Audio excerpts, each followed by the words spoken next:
Bruce Harrison, WIBW Radio. I'm at the home of Alex Gardenhire. In several days, he'll be reaching an incredible milestone, his 101st birthday on Sunday. Simply, what does it feel like to be 100, nearing 101? Well, it feels good. It's good to be that old in life, which I enjoy, lots. It's everybody don't live to get 100 plus, and I enjoy living that old. And how do you feel physically these days? Physically, I feel fine. I feel like I could fly. Oh, that's great to hear. Now, you were born in the year 1913? Yeah, 1913. Okay, and you grew up in Alma, Kansas, on 600 acres of land with 7 brothers and 6 sisters, I believe. What was that like? Oh, that was years ago. Big folks used to have big families like that. Well, now they don't have it. They're lucky to get 2 or 3. And it was also a 4-bedroom house that you had there in Alma. A lot of folks in there, but you guys made it work? Yep, we made it work.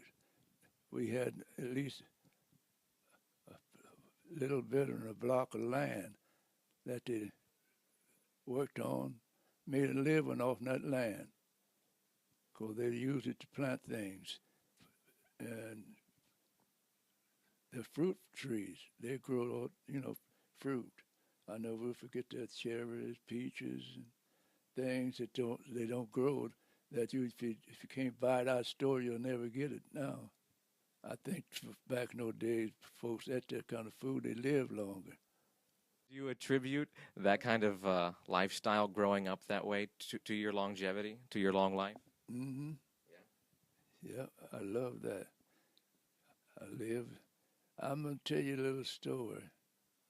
I passed away, and they had to cover, you know how you do when a person died, they just covered something over his face.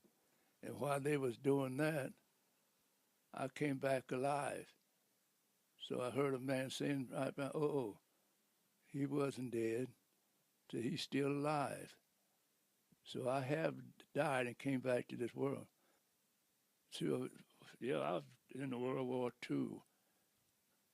I think it's one, but it's war, 201, still war. And you go there to die. You test that. When you draft in the Army, that's what they draft you for, to die, to fight for your country. I've seen people in the service was shot at and didn't even hit him. When God ain't ready for you, he turns the bullet. See, that's another thing people don't realize. They don't know those things happen. You have to go through it, because they don't go around doing things like that. If you didn't go through it yourself, you couldn't tell the story no how. I didn't like the Army because it's fighting, fighting and killing. I didn't like the Army. You didn't, whether you liked it or not. You didn't want to. You couldn't shoot the enemy, and you couldn't shoot yourself. Because if you just shoot yourself, your life, but you couldn't shoot your enemy. I didn't believe in killing nobody, but that wasn't. That wasn't my word to say. You take orders when you're in the service. I'd like to ask you about growing up when segregation was still very, very prevalent. What was it like growing up in those days? Mm.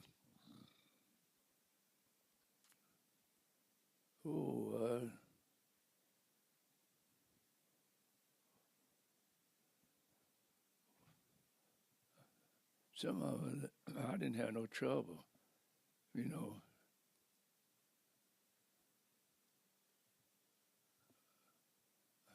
I didn't understand the story, but I grew up.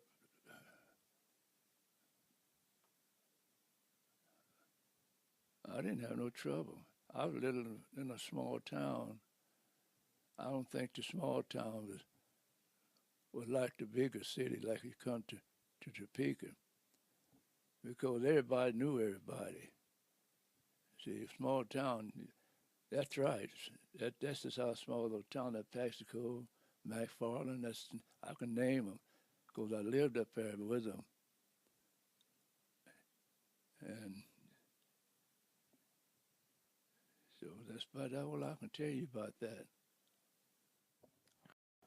What would you tell today's young people about how to live a good life and how to live a long life? How to live a good time. I ask you first, to live a long life, you got to